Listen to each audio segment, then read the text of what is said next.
Vous savez, moi, je n'avais pas réalisé cette dimension du fait que quand je donne pour le royaume de Dieu, je donne avec foi, croyant que Dieu, en retour, va prendre soin de moi et va me donner tout ce dont j'ai besoin. Vous savez, comme Jésus l'a dit, cherchez premièrement le royaume de Dieu et sa justice. Et toutes ces choses dont vous avez besoin vous seront données par-dessus. Là encore, Dieu a encouragé. Et moi, je n'étais pas fidèle je ne donnais pas ma dîme, en fait, quelques années après ma conversion. J'entendais les messages, j'entendais les appels aux offrandes, mais je donnais 50 € par-ci, 100 € par-là de temps en temps, 20 € par-ci. Et puis un jour, j'ai entendu le prédicateur prêcher, et il a eu ce passage dans Malachie au chapitre 3, et à partir du verset 10, je vais le lire. Et là, j'ai été touché, convaincu par la parole de Dieu, que quand je donne, Dieu lui-même, et que je suis dans des situations où c'est difficile pour moi de donner. Parce que la logique voudrait que, quand c'est difficile, on garde pour nous, on épargne, ou on ne donne pas. Et ça, c'est la logique intellectuelle humaine. Mais dans le royaume de Dieu, ça ne fonctionne pas comme ça. La Bible dit dans Proverbes que celui qui épargne à l'excès s'appauvrit. Mais celui qui donne avec générosité s'enrichit. Dans le royaume de Dieu, quand tu donnes, il y a un principe qui fait que Dieu voit ce que tu as donné pour son royaume et en retour, il te bénit.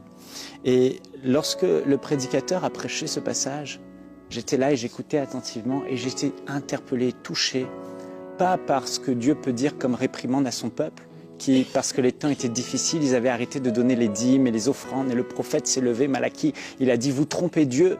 Et ils disent « mais comment on trompe Dieu ?» Parce que vous avez arrêté de donner pour le royaume de Dieu. J'ai compris une chose, j'ai compris que Dieu avait choisi que la nourriture qui aurait besoin dans sa maison devrait provenir du peuple et non pas de lui.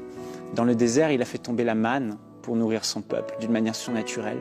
Mais concernant la maison de Dieu, Dieu avait choisi que ce ne soit pas lui qui fait pourvoir surnaturellement, mais que ce soit le peuple qui donne. Et il avait un but derrière. En le faisant, il voulait en retour bénir le peuple de Dieu. Et moi, je ne donnais pas. Et j'ai été touché par ce passage lorsque Dieu dit « Mettez-moi de la sorte à l'épreuve. Et je menacerai celui qui dévore. » J'étais tous les mois dans le rouge. Tous les mois, mon compte était dans le négatif. Il me manquait de l'argent tout le temps. Et quand j'ai entendu cette parole, j'ai dit, Seigneur, tu as dit à ton peuple que s'il donnait pour ton royaume, qu'il fallait qu'il te mette à l'épreuve et que tu serais toi fidèle et que tu ouvrirais le ciel et que tu déverserais sur leur vie la bénédiction et que ceux qui dévorent leurs finances arrêteraient de dévorer. Seigneur, je veux croire en cette parole. Et ce jour-là, j'ai décidé depuis ce jour de donner ma dîme, de donner des offrandes et de donner de plus en plus pour le royaume de Dieu. Et Dieu m'est témoin, plus une seule fois, je n'ai été négatif dans mon compte bancaire. Pourtant, ma situation n'avait pas forcément changé, mais je n'ai jamais manqué, jamais été dans le négatif. Et cela doit être un encouragement pour nous aujourd'hui dans les temps difficiles. Et je veux vous encourager, même si c'est difficile aujourd'hui, croyez en cette parole. Dieu a dit, mettez-moi de la sorte à l'épreuve et vous verrez. Si je ne menace pas celui qui dévore vos finances, et si je n'ouvre pas le ciel et je ne déverse pas sur votre vie la bénédiction en abondance. On a toujours mis l'accent sur le fait de donner pour le royaume de Dieu, mais vous savez, à chaque campagne, je prends le temps de prier. Et je m'attends à recevoir la direction du Seigneur. Et un matin, mon épouse peut en témoigner, à mon réveil, tout à coup, j'ai entendu le Seigneur me parler. La première pensée à mon réveil, il me parlait et il m'a dit 5000 semeurs. Lorsque j'avais cet objectif de 5 millions d'euros, il m'a donné ce nom semeur. Et là, j'étais dans mon lit, je tapais sur ma femme, je dis Alléluia, gloire à Dieu. Il tapait pas fort. Oui, je dis, ça y est, le Seigneur nous a dit ce qu'il veut faire, chérie. Et je me réjouissais. Et après, j'ai rendu grâce à Dieu parce que quand j'ai réalisé ce nom qu'il me donnait, semeur, j'ai compris qu'il voulait transmettre aussi un message d'encouragement à son peuple.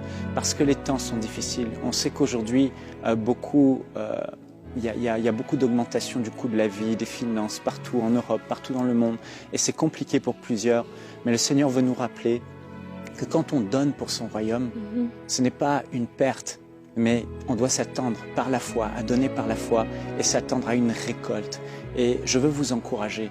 Dieu va multiplier ces offrandes qu'on peut faire aujourd'hui dans son royaume. Et quand on donne pour son royaume, on doit croire qu'il y aura en retour une bénédiction de Dieu qui va s'attacher à notre vie. Ce sont les promesses de la parole de Dieu.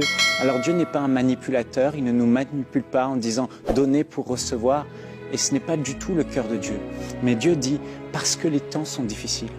Et que pour plusieurs d'entre vous, c'est peut-être aussi difficile de dire « mais alors que moi je manque peut-être ou je suis tout juste dans mes finances, comment vais-je donner encore pour le royaume de Dieu ?» Dieu veut nous encourager par sa parole et dire « mais faites-le parce que vous allez semer et vous allez aussi récolter dans votre vie en abondance. Celui qui sème abondamment récoltera abondamment. » Mais je crois qu'il est important qu'on apprenne à semer avec foi, comme je l'ai appris quand j'étais plus jeune. Ça a été une merveilleuse expérience et j'ai vu la fidélité de Dieu. Vous voyez, cette veuve, et je finis avec cette histoire de Sarepta, c'était la plus pauvre des veuves du temps d'Élie, puisqu'il lui restait juste un peu de farine et un peu d'huile pour nourrir, faire un dernier repas pour son fils et pour elle. Après, elle dit, après quoi nous allons nous laisser mourir, parce que c'était un temps de famine. Mais voilà que Dieu a envoyé le prophète Élie, qui représente le royaume de Dieu, vers cette veuve à Sarepta. Et Élie va dire à cette veuve, prépare-moi avec le peu qui te reste un gâteau. Puis après, tu t'occuperas de toi et de ton fils. Mais elle dit, mais je ne peux pas, c'est mon dernier repas. Élie dit, fais ce que je te dis. Dieu n'est pas cruel. Dieu savait la situation de cette femme. Et Jésus a dit, il y avait beaucoup de veuves dans tout Israël. Mais voilà que Élie a été envoyé vers une veuve qui n'est pas d'Israël, une veuve Sarepta. Pourquoi? Parce que cette femme avait la foi. Cette femme allait obéir à l'instruction de Dieu et nourrir le prophète Élie. Et elle a posé cet acte de foi. Elle a fait un sacrifice. Elle a dit, ok, sur ta parole. Elle a préparé ce gâteau pour Élie.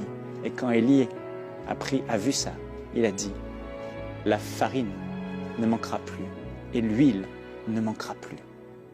Parce que tu as agi par la foi, Dieu va te bénir. Quand Dieu veut bénir notre vie financièrement, il nous demande de manifester un acte de foi, même pour la guérison, tout le temps, il nous demande d'agir par la foi. Nous avons aujourd'hui, chacun d'entre nous, l'opportunité de dire, Seigneur, voilà une bonne terre, voilà le besoin que ton royaume a, tous ces merveilleux projets auxquels sont attachées des merveilleuses vies qui seront transformées. Tellement d'âmes vont te rencontrer.